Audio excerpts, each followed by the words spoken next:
What is going on, everybody? In this video, we'll be taking a look at polynomial regression with Tensorflow.js.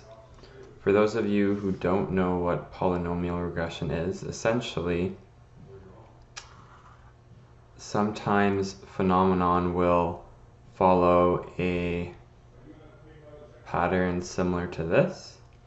And if we use the typical linear regression, I have no idea where that is. Okay, even the best fitting model would never really be able to approximate our data. And so what we need to do is we need to use a function that can approximate it better. And the function will be of the form a x3 plus b x squared plus cx plus d. So let's dive right into code. What we're going to want to do first is import a couple of libraries. We're going to need Babel because we will be using ES6 syntax. And so to do that, we'll do yarn add Babel core, Babel plugin transform runtime, Babel preset env, and also parcel bundler. Parcel bundler is a build tool similar to Webpack, except that it's a lot more easy to use and to set up. It requires a lot less configuration. Right now, as it sits, it doesn't have doesn't have source maps, so I don't know if I would recommend it for a actual project. But anyways, I'm going to pause the video and then come back when this is done. Now that those are installed, we're going to need a couple more libraries. So you're going to want to go and install Tensorflow.js, obviously, and also Vega embed. And Vega embed is going to be used to give us a visual representation of our data. And again, I'm going to come back when this is done. Now let's open up the project in our code editor.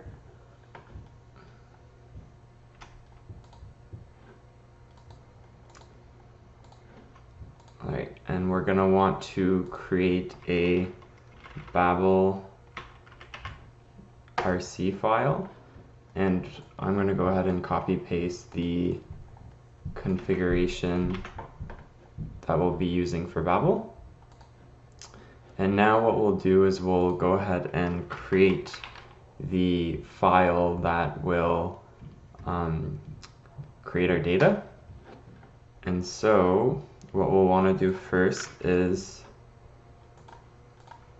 import TensorFlow. And to do that, you do it like this.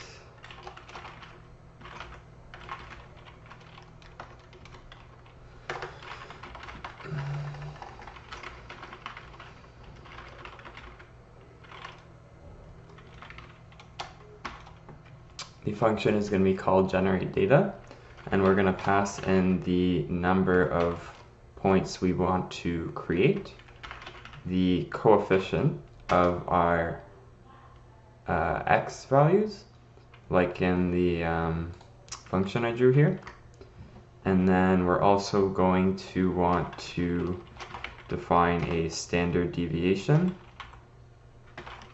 For those of you who don't know or remember what standard deviation is, essentially if you had a bell curve, the further you are away from the average, the higher the standard deviation. And so this might be a standard deviation of 2, and this would be a standard deviation of 3, and whatever else.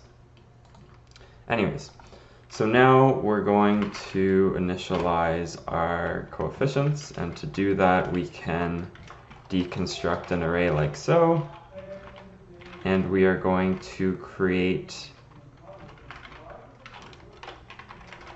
scalars using TensorFlow. If you haven't taken a math course in a while, a scalar is essentially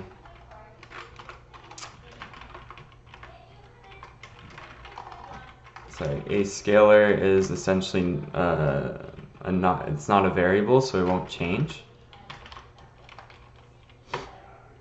So now we can define our x values, and we'll do tf.randomUniform, and we'll pass in the number of points, and then we're going to have our values for x range from -1 to 1. Now we're going to go ahead and define our y values, and again, you could imagine that at every point the value of y is equal to this function. And so we're going to do that in code. So y's are a dot multiply x to the power of 3. And then we're going to add b multiplied x squared. And then we're going to add c multiplied by x, and we're going to add d, and finally we'll add a little randomness using the standard deviation, and to do that we'll do add tf.randomNormal, and then we're going to pass in the number of points, 0, and then the standard deviation, like so. Now what we're going to want to do is we're going to want to normalize our values. And so it's not that important in this case, but let's say you were comparing the value of, or like some of the variables included the value of a house and let's say years. Well, the difference in the value of a house can be like on the order of 100,000. Whereas maybe years would just be a decade or two, and so we have to make sure that the differences between the variables line up correctly. And so there's a formula for calculating the for normalizing values, and the formula is z1 is equal to xi minus the minimum x, and then divided by the max minus the min. So again, we're just going to do this in code. So going back here, y min is ys min, and then y max is ys max.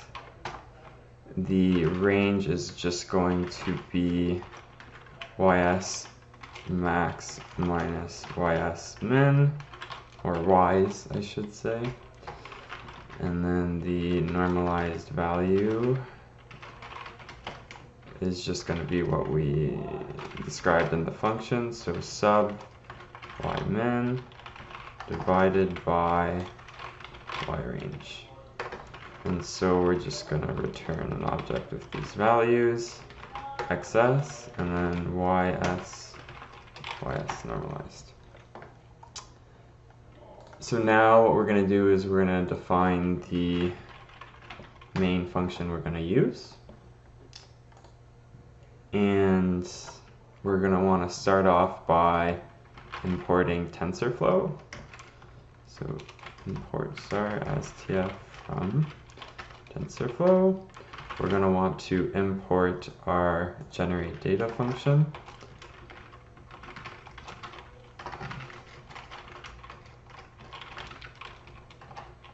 And then we're going to want to define random coefficients at the beginning, and then we're going to train those so that they reflect the real values.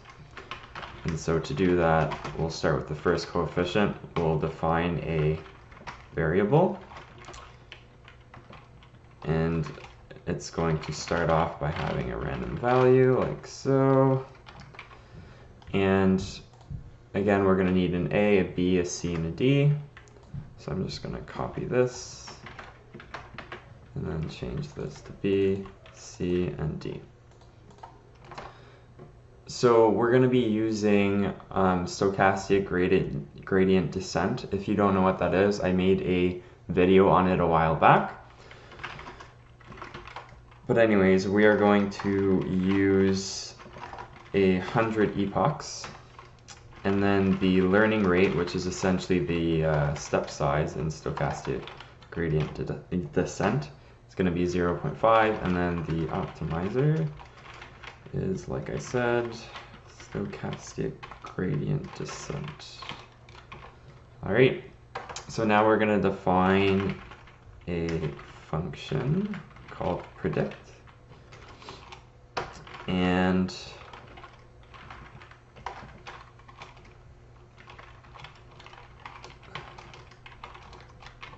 similar to how we generated data, we're going to take a value of x, and then we're going to plug it into our formula.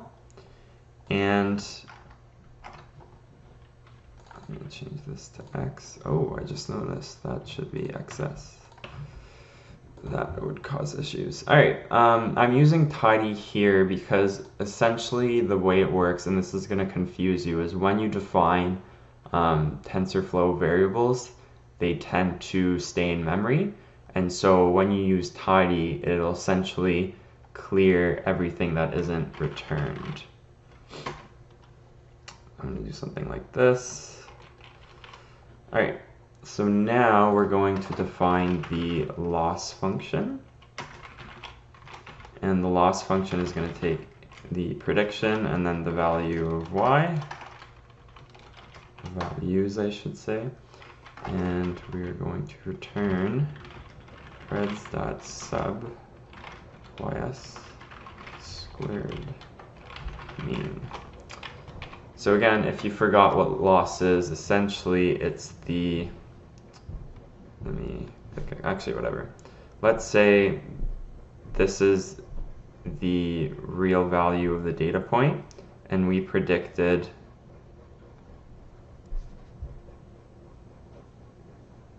right here. Well, the difference between our predicted value and the real value is the loss. And the reason why we square it is because otherwise, if we had, we took the value here, these would cancel out, and so we wouldn't get an actual approximation. So going back here, now we're going to go ahead and define our train function. And our train function is going to take in our x, our y's, and then our epochs. And so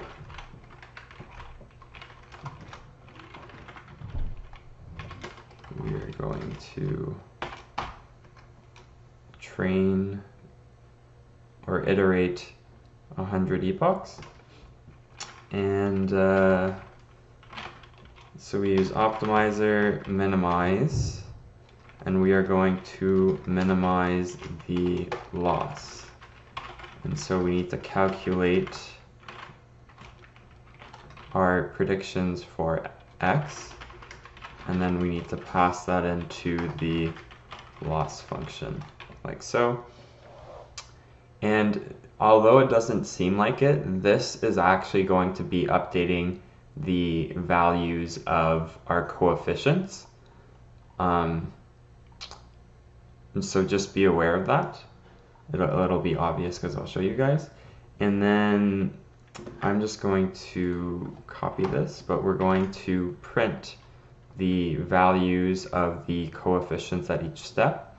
What DataSync does is it essentially downloads or it syncs with the current value of the TensorFlow variable. So now, before I go any further, we're going to want to create a index.html file.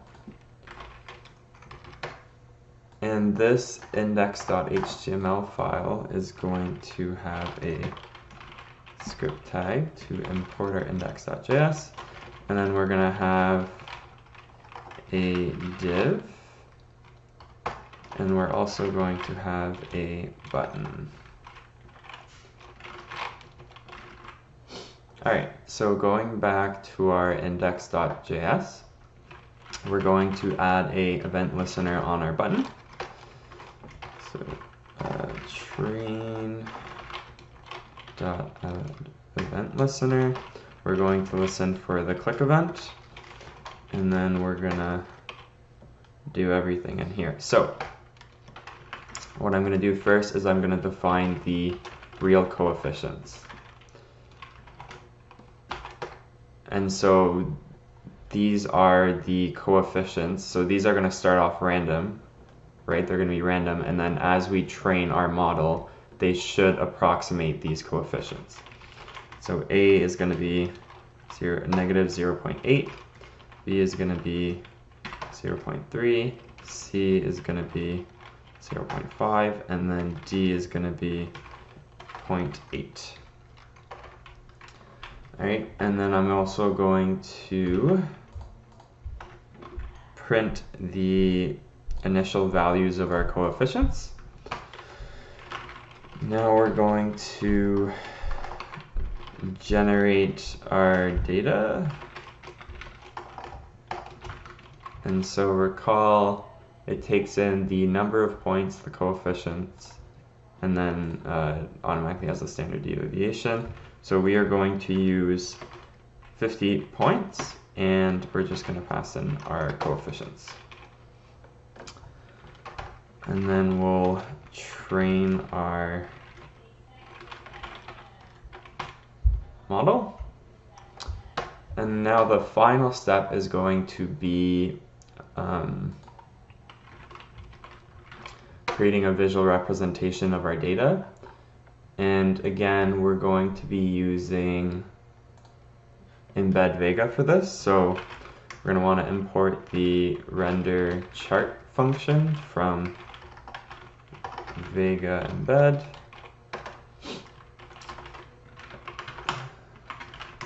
We're going to call this function plot data and predictions. Excuse me, and it's going to take in a container, which is going to be an HTML element, our values for X, our values for Y, and then our predictions. And so to convert our TensorFlow variables into arrays of values, we're going to have to use the data method, and it's asynchronous. And so we're going to use await for it to finish. Same thing for Y, and same thing for our predictions. All right, and now we're going to want to create an array. And this value right here could be either one because they're all the same length. But essentially, and again here this value doesn't matter so much, we just want the index. But the way map works is that the first parameter here, or argument, is always the value at that index. And so we're going to create an array of objects with three properties, X, Y, and then our predictions. And so X vals I, and same thing for Y.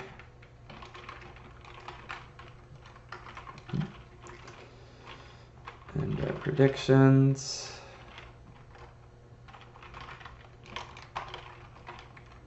Like so. And then I'm just going to copy and paste the spec for Vega embed.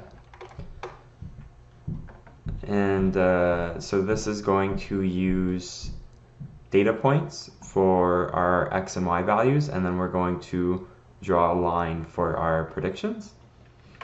And then the last thing we're going to want to do is call the render chart method, we're going to pass in the container, the spec, and then we are not going to take any actions.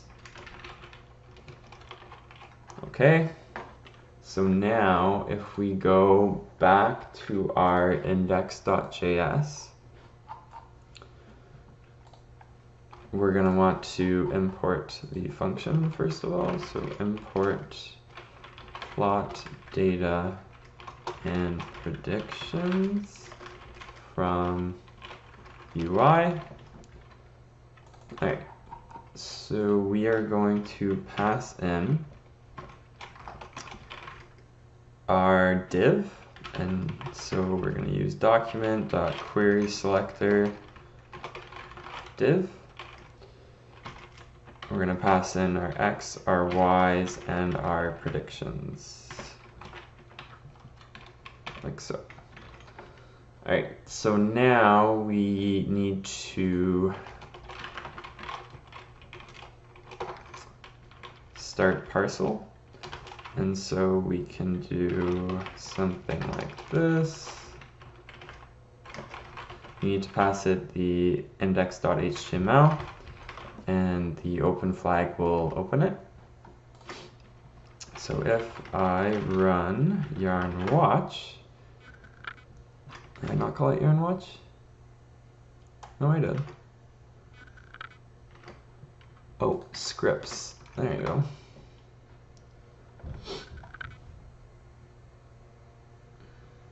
Welcome back. If you went ahead and ran this function, you could see here that our coefficients don't have any values, and the reason being is I made a mistake back in generate data. This clearly won't work because we need to be using the TensorFlow functions to subtract all the y values. And so rather than that, we're going to do ymax.sub ymin, like so. And if we refresh this now and hit train, you can see that initially the random values for the coefficients were 0.9, 0.3, 0.2, and 0.47. And as we trained our model, the value for A came closer to the real value, which down here is negative 0.8. And same thing for B, it came closer to 0.3. For C, it came closer to 0.5. And then D, it's still far off. But if you look at the graph right here, you can see that our model is doing a pretty good job of approximating the data. And so thank you for watching. If you have any questions, let me know in the comments. Peace.